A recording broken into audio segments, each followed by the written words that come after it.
Everyone, welcome back to my educational YouTube channel commerce knowledge pool. मैं हूं professor Dishita Sethia और आज मैं 12th standard students Maharashtra state board के लिए एक इम्पॉर्टेंट और यूज़फुल वीडियो लेके आई हूँ। स्टूडेंट्स, आज ही मैंने थोड़ी देर पहले एक वीडियो अपलोड किया था जहाँ पे हमने देखा था chapter number 1 and chapter number 2 का कंप्लीट रिवीजन, जहाँ पे आपने समझा है चैप्टर नंबर 1 में और 2 में कौन से ऐसे इंपॉर्टेंट एडजस्टमेंट है, पोस्टिंग है। अगर कोई स्टूडेंट ने अभी तक chapter number 1 and chapter number 2 को नहीं समझा है या उसने पढ़ा ही नहीं है तो वो वीडियो देख के डेफिनेटली मैं गारंटी दे सकती हूँ कि आपको chapter number 1 and chapter number 2 partnership, final account and MPO दोनों ही आ जाएंगे। तो यहाँ पे अगर आपने वो वीडियो चेक नहीं किया तो इस वीडियो में आपको मैं डिस्क्रिप्शन में लिंक प्रोवाइड करूँगी ताकि आप आसानी से वो चैप्टर्स को समझ पाए एंड एटलीस्ट आप मिनिमम पासिंग तो ला ही पाए। क्योंकि अगर 12 मार्क्स के मिनिमम पासिंग देखेंगे तो 12 में से 6 या 7 मार्क आप ला सकते हो इन 1 chapter and again in second chapter 12 में से आप 6 ला सकते हो। तो वो वीडियो चेक करना कंपलसरी है आप सभी स्टूडेंट्स के लिए अगर आपको वो चैप्टर्स नहीं आते। द नेक्स्ट इम्पॉर्टेंट थिंग कि यहाँ पे देर आर सम स्टूडेंट जो डिमांड करे कि मैम आप एडमिशन ऑफ पार्टनर का भी वीडियो बनाइए। तो मैं आज आपके साथ डिस्कस करने वाली हूँ admission of partner which carry 10 marks. अभी एडमिशन ऑफ पार्टनर के बिहाफ पे आपका एक ऑप्शन होता है that is retirement chapter number 4 जो 10 मार्क्स कैरी करता है। आपके लिए यहाँ पे दोनों में से एक सिलेक्शन है कि आपको आइदर एडमिशन सॉल्व करना है या फिर रिटायरमेंट सॉल्व करना है। But I will suggest you all कि आप एडमिशन ऑफ पार्टनर सॉल्व कीजिए क्योंकि उसमें आपको ज़्यादा मार्क्स मिलेंगे एज़ कम्पेयर टू रिटायरमेंट। तो यहाँ पे आज मैं आपके साथ डिस्कस करने वाली हूँ द एंटायर टॉपिक रिव्यू और रिवीजन। तो अगर अभी तक आपने एडमिशन नहीं समझा है तो इस वीडियो में आपको समझ में आ जाएगा, बट वीडियो में अंत तक बने रहिए और ध्यान से सुने और समझें। और अगर वीडियो यूज़फुल लगे तो प्लीज़ अपने फ्रेंड्स के साथ शेयर करें, लाइक करें एंड चैनल को सब्सक्राइब करें क्योंकि आपके लिए मैं हमेशा लगातार इंफॉर्मेटिव एंड यूज़फुल वीडियोस लाती रहूँगी। एंड स्टूडेंट्स, अगर आपने इंपॉर्टेंट एडजस्टमेंट के बारे में वीडियो नहीं देखा है टॉपिक नंबर 1 का, as well as issue of shares आपको नहीं आता है, otherwise important objectives of all chapters with solution नहीं देखा है तो सब इंपॉर्टेंट लिंक्स मैं आपको प्रोवाइड करी हूँ डिस्क्रिप्शन में, please do check it. So start करते हैं। यहाँ पे पहला इंपॉर्टेंट पॉइंट, अगर हम ये चैप्टर को समझना चाहते हैं या सॉल्व करना चाहते हैं तो आपको रेशियो का कैलकुलेशन आना चाहिए।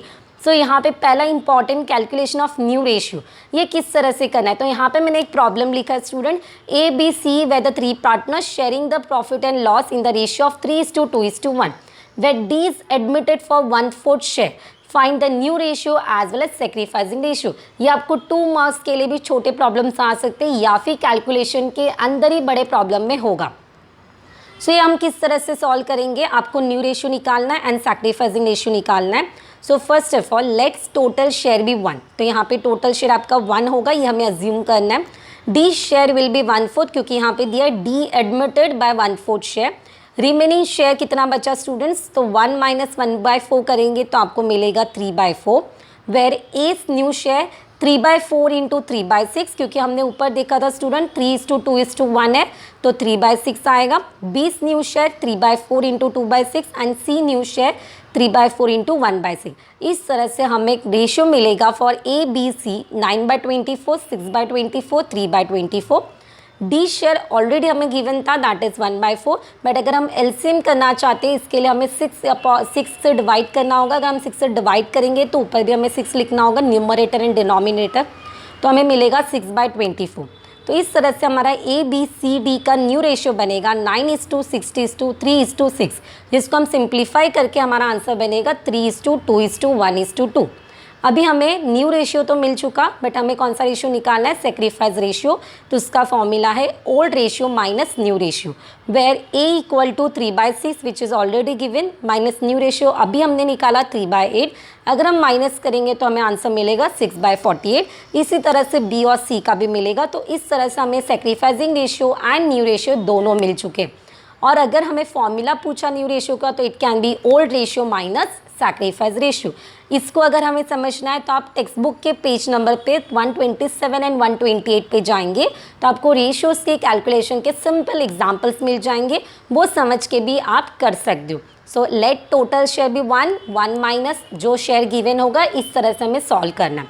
The next important step that is calculation of goodwill, क्योंकि हम जब बड़ा प्रॉब्लम सॉल्व करते हैं तो उसमें गुडविल का कैलकुलेशन आ सकता है, जिसमें हमें सर्टन बातें याद रखनी है। पहला, कैलकुलेशन ऑफ गुडविल में हमें एक पॉइंट आएगा formula to calculate about average profit.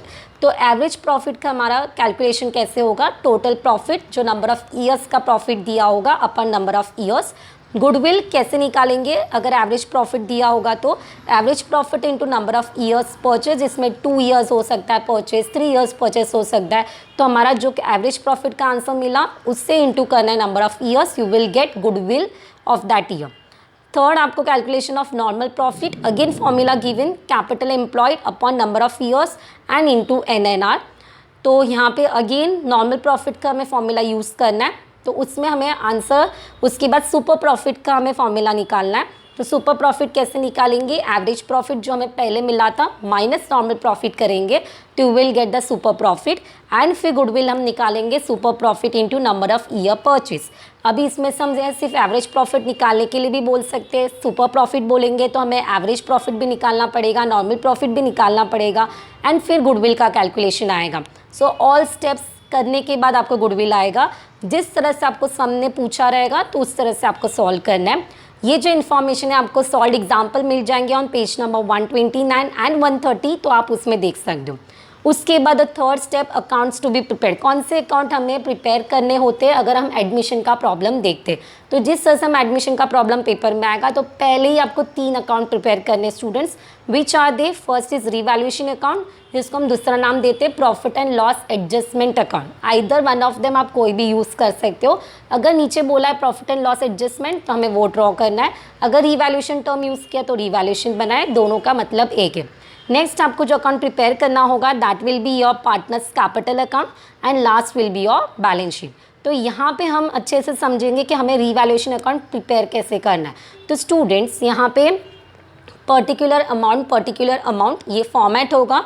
मैंने पहले भी बताया फॉर्मेट इज़ वेरी इंपॉर्टेंट, अगर आपको मार्क्स चाहिए तो फॉर्मेट आपको इस तरह से मैंने जैसे प्रिपेयर किया वैसे करना है, टू एंड बाय इस तरह से होगा। अगर आपका ऐसे डिप्रीशिएट हो रहा है, जैसे कि for example plant and machinery revalued by 20%, और अगर आपको वो बोला है प्रॉब्लम ने for example we can say 20,000 दिया है and it is revalued by 20%, तो अगर हमें 20% से मशीनरी या जो प्लांट एंड मशीनरी असेट्स होगा रीवैल्यूड हो रहा है, कम अगर हो रहा है तो it can be under depreciate. तो डेप्रीशिएट टर्म भी यूज़ किया हो सकता है, या रीवैल्यूड टर्म आपका यूज़ किया होगा, या आपको डायरेक्ट अमाउंट दिया रहेगा, जैसे फॉर एग्जांपल 20,000 पहले था और अभी एडजस्टमेंट में दिया है 18,000। इससे हमें ये समझ में आ रहा है कि 2,000 से हमारा मशीनरी क्या हुआ है, रीवैल्यूड हुआ है। तो 2,000 से मशीनरी कम हुआ है तो it will be under the debit side of revaluation account.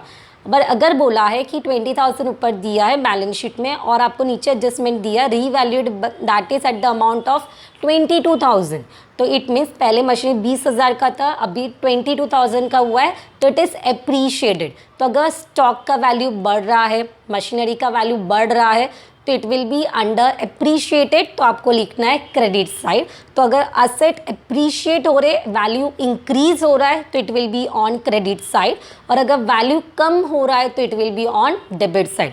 But अगर हम बात करेंगे बैड डेब्ट्स रिकवर्स, पहले का हमारा कुछ पैसा रुका हुआ था जो हमारे लिए लॉस था, वो लॉस का अमाउंट इस साल अगर हमें आया है, पैसा रिकवर हुआ है, तो वो हमारे लिए क्या होगा, एक इनकम होगा, तो it will be on credit side.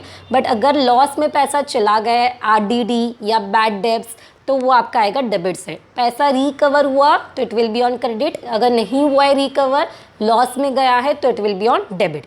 उसके बाद यहाँ पे अगर लाइबिलिटी इंक्रीज हुई, फॉर एग्जांपल पहले क्रेडिटर्स था लाइबिलिटी में 30,000 and now the creditors are 35,000, तो अगर कभी भी लाइबिलिटी इंक्रीज होती है तो हमारे लिए वो नुकसान होता है, तो it will be on debit side. और अगर लाइबिलिटी कम होती है, फॉर एग्जांपल पहले था 30,000 अभी है 25,000, तो एडजस्टमेंट में लाइबिलिटी क्या दिख रही है, हमें कम दिख रही है। तो अगर 30 से 25,000 लाइबिलिटी हो गई तो 5,000 से लाइबिलिटी कम हुई, तो वो हमारे लिए फ़ायदा होगा। सो अगर लाइबिलिटी रेड्यूस होती है तो it will be on credit, और इंक्रीज होती है it will be on debit. इस तरह से आपको रिवैल्यूएशन अकाउंट प्रिपेयर करना है स्टूडेंट। 2 या 3 बातें सिर्फ याद रखनी है, असेट का वैल्यू इंक्रीज हुआ तो it will be on credit, asset का वैल्यू डिक्रीज हुआ तो it will be on debit. In short depreciate हुआ तो डेबिट में आएगा डिफरेंस। सेकेंड थिंग, अगर लाइबिलिटी रिड्यूस हुई तो it will be on credit, liability अगर बढ़ी तो it will be on debit. Next thing, bad debts था, पैसा कुछ रुका हुआ था हमें मिल चुका है तो it will be on credit, और अगर लॉस में चला गया तो it will be on debit. उसके बाद हमें डिफरेंस निकालना है स्टूडेंट्स। जब भी हम डिफरेंस निकालेंगे तो अगर बैलेंस हमारा डेबिट साइड बचता है तो it will be profit which is transfer to capital account under the old ratio. अगर हमारे पास 3 पार्टनर है तो 3 में हमें प्रॉफिट को बांटना होगा ABC, और वो किसके पास जाएगा, that is under the capital account में जाएगा जो नेक्स्ट अकाउंट है। लॉस आएगा तो भी अगेन हम ओल्ड रेशियो में बांटेंगे and it will be on capital account. So I hope आपको 3-4 बातें जो याद रखनी है रिवैल्यूएशन अकाउंट में आपको समझा रहेगा।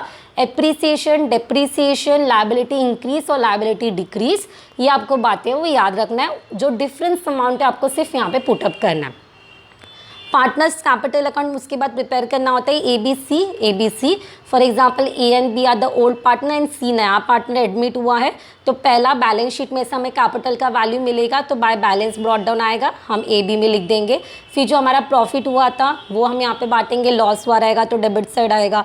फिर कैश, अगर नया पार्टनर कैश लेके आ रहा है तो उसकी अकाउंट कॉलम में आएगा, that is under C cash. फिर गुडविल अगर होगा, गुडविल भी लेके आ रहा है तो वो ओल्ड रेशियो में 2 ही पार्टनर में बटेगा, ओल्ड पार्टनर्स में। जनरल रिजर्व भी फिक्स होगा जो ओल्ड पार्टनर्स में बटेगा। रीवैल्यूएशन लॉस होगा, गुडविल, एडवर्टाइजमेंट, एक सस्पेंस अकाउंट, तो इस तरह से होगा। फिर बैलेंस कैरी डाउन होगा जो नेक्स्ट में जाएगा, that is under the balance sheet capital ABC। Assets में भी वही आएगा, अगर कैश होगा, डेटर्स होगा, अगर उसमें से हम प्रोविजन माइनस करते हैं।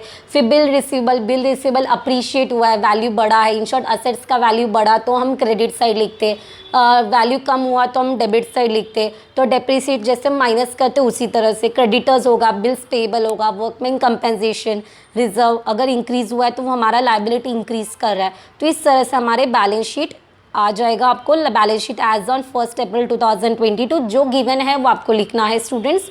अभी इस तरह से आपको इतना समझा, calculation of ratio, new ratio अगर निकालना है तो किस तरह से निकालना है, गुडविल वैल्यूएशन निकालना है तो उसमें हमें सुपर प्रॉफिट, एवरेज प्रॉफिट, किस तरह से नॉर्मल प्रॉफिट निकालना है। Third point that is 3 accounts to be prepare, revaluation account जिसको हम प्रॉफिट एंड लॉस एडजस्टमेंट बोलते हैं, partners capital and balance sheet, इस तरह से हमें प्रिपेयर करना है। ये 3 अकाउंट प्रिपेयर करके अब आसानी से आपको मिनिमम 10 में से 5 या 6 तो मिल जाएंगे। But it is very important आप अभी भी प्रैक्टिस कंटिन्यू करें, और अगर नहीं किया है तो शुरू करें। और बाकी जो आपके प्रॉब्लम्स है, आप टेक्स्ट बुक के प्रॉब्लम्स है वो चेक कीजिए स्टूडेंट, डेफिनेटली आपको समझ में आएगा। So I hope the video was useful to everyone. Please share with your friends as well. Thank you.